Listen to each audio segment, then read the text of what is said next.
세계 증시는 빠르게, 우리 증시는 폭넓게 3분 증시입니다. 연합인포맥스 정윤교 기자와 함께합니다. 안녕하십니까? 안녕하십니까? 네, 먼저 간밤에서 미국 증시 상황부터 정리해 주시죠. 네, 간밤 뉴욕 증시는 관세 전쟁 격화에 다시 하락 전환했습니다. 예. 3대 지수가 각각 1% 이상 밀려났는데요. 미국의 2월 도매 물가는 완화 흐름을 보였지만 도널드 트럼프 대통령이 유럽연합의 재보복 조치를 예고하면서 시장 불안감이 커졌습니다. 3대 지수 보겠습니다. 다우지수는 전장 대비 1.3% 내리면서 장을 마쳤습니다. S&P 500 지수는 전장보다 1.39% 밀렸고요. 최근 고점 대비 10% 이상 낮아지면서 결국 기술적 조정 국면에 진입했습니다. 이미 지난주 조정 국면에 들어선 나스닥 지수는 전거래일 대비 1.96% 급락하면서 거래를 끝냈습니다. 간밤 트럼프 대통령은 자신의 소셜미디어 트루스 소셜에 글을 올렸는데요. 유럽연합이 미국산 위스키에 50% 관세를 부과한 것에 대응해 유럽연합에서 수입하는 주류 제품에 200%의 관세를 부과하겠다고 말했습니다.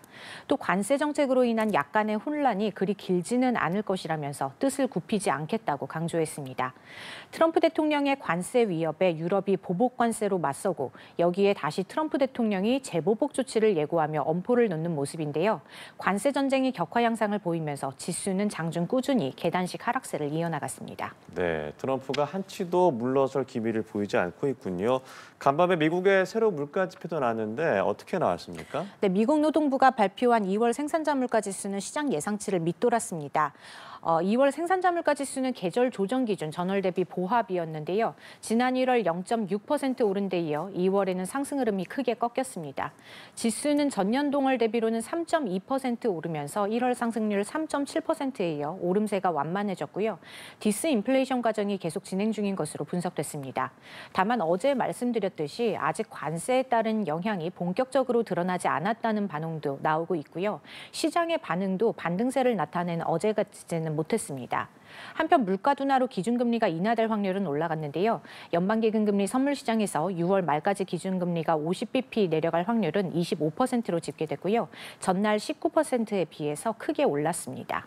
네, 앞서 말씀하신 대로 나스닥 지수가 2% 넘게 빠졌는데 전날에 반등했던 기술주가 그대로 빠졌군요. 네, 어제는 기술주가 상승장을 주도했는데요. 오늘 새벽에는 기술주가 일제히 내리면서 하락장을 주도했습니다. 예. 먼저 대형 기술주 그룹 매그니피센트 세븐의 모든 종목은 약세였는데요. 시가총액 1위 애플은 3.4% 밀려났고요. 메타는 5%가량 후퇴했습니다. 테슬라와 아마존, 알파벳도 2%대의 하락률을 기록했습니다. 이 와중에 인텔은 새 최고 경영자 임명에 따른 경영 정상화 기대감에 15%나 급등했고요. 반면 어도비는 작년 4분기 실적에 대한 실망감으로 14% 급락했습니다. 네, 다음으로는 국내 증시 상황도 살펴보죠. 어제 코스피는 어떻게 마무리가 됐습니까? 네, 어제 코스피는 등락 끝에 어제와 같은 2,570대에서 약보합으로 마감했습니다. 코스피 종가는 전장 대비 0.05% 내린 2,573.64로 집계됐습니다. 지수는 장 초반 2,600선까지 올랐지만 오후 들어 상승분을 모두 반납하고 하락 전환했고요. 장 막판 낙폭을 줄이면서 약보합으로 마감했는데요. 어제 새벽 발표된 미국의 2월 소비자 물가 지수가 완만하게 나온 덕에 어제 오전장 분위기는 긍정적이었고요. 오후 들어 미국 연방정부의 셧다운 우려가 부각되면서 시장 분위기가 어두워졌습니다. 또 코스피 선물 옵션 동기 만기를 맞아 수급 변동성도 확대됐습니다. 시가총액 상위 종목 중에 삼성전자와 SK하이닉스는 각각 0.4%씩 하락했고요. 전날 급반등한 데 이어 소폭 밀려났습니다. LG에너지솔루션과 삼성바이오로직스는 2%대로 떨어졌습니다. 네, 코스피는 주춤했습니다만 방산주 랠리는 계속되고 있다고요? 네, 유럽 방위비 증액 기대감이 계속되면서 방산주는 계속 올라가고 있습니다. 현대로템은 이틀째 역대 최고가를 경신했는데요. 어제 현대로템은 전장 대비 10% 급등 마감했고요. 장중에는 11% 넘게 치솟으면서 전날에 이어 이틀 연속 사상 최고가를 기록했습니다. 한화 에어로스페이스도 6% 상승하며 거래를 마쳤는데요. 증권가에서 한화 에어로스페이스 목표 주가에 대한 상향 조정이 있었고요.